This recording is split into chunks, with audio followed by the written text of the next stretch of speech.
Selamat berjumpa Bapak Ibu Saudara-saudari para pencinta sampan dimanapun saat ini Anda berada. Kembali saya Pater Domi Kevi SVD menyapa Anda dalam renungan harian. Saya berharap kita semua diberkati Tuhan. Milikilah tujuan imanmu. Saudara-saudari terkasih, beriman harus memiliki tujuan dan lebih utama lagi menyadari tujuan beriman itu. Karena beriman itu bukan sekedar berkumpul rame-rame atau ikut arus tanpa suatu pemahaman tentang apa yang Anda jalani atau apa yang kita rayakan. Kalau kita mendengar dan merenungkan sabda Tuhan pada hari ini, kita sebenarnya dalam pengertian saya diminta untuk memiliki dan mencapai tujuan iman, yakni keselamatan jiwa kita. Dalam bacaan pertama kita mendengar kisah para rasul, berkisah tentang para murid pasca kebangkitan Tuhan Yesus. Mereka berkumpul, berdoa bersama, memecah-mecahkan roti. Mereka mengungkapkan iman mereka akan Tuhan Yesus yang bangkit. Mereka merayakan itu, tetapi juga mereka bersatu, berkumpul, dan apa yang menjadi milik dibagi-bagikan kepada mereka yang tidak memiliki. Jadi, bukti dari iman dan kepercayaan yang mereka rayakan itu adalah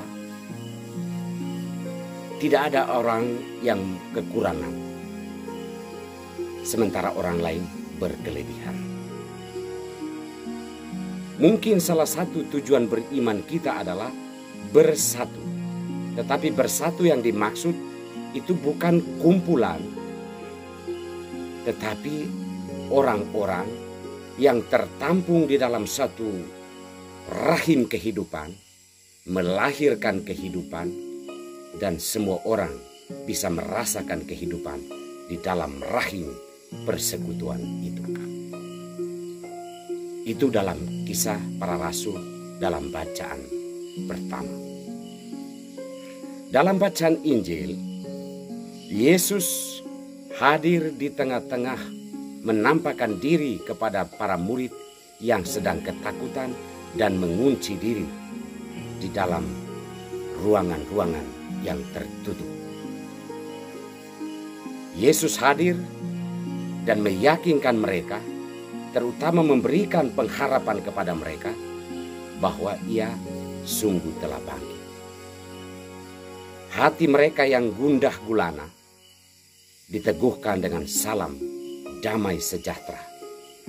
Beberapa kali Yesus mengungkapkan salam damai sejahtera bagi murid-muridnya agar mereka memiliki pengharapan untuk terus melanjutkan kehidupan, terutama melanjutkan kesaksian tentang Allah yang hidup yang ada di dalam diri Yesus yang bangkit mengalahkan maut. Sekali lagi ditunjukkan kepada kita di sini bahwa para murid bersatu dan Allah hadir dalam diri putranya meneguhkan persekutuan itu dengan damai sejahtera. Jika tujuan beriman kita adalah bersatu, kita juga diajak untuk membangun damai sejahtera di dalam persekutuan kita. Kalau kita beriman, salah satu indikasinya adalah ada damai sejahtera terpancar dari kehidupan kita. Karena itulah yang diwariskan Yesus di dalam diri para pengikutnya, damai sejahtera bagi kami. Saudara-saudari terkasih, salah satu murid yang tidak hadir ketika Yesus menampakkan diri adalah Thomas. Dan Thomas tidak mau percaya ketika diceritakan kepadanya bahwa Yesus menampakkan diri kepada mereka. Hal ini menunjukkan bahwa jika dalam rasa putus asa dan kekecewaan kita mengambil jalan pintas keluar dari persekutuan, kita tidak akan menemukan Tuhan di dalam kebersamaan.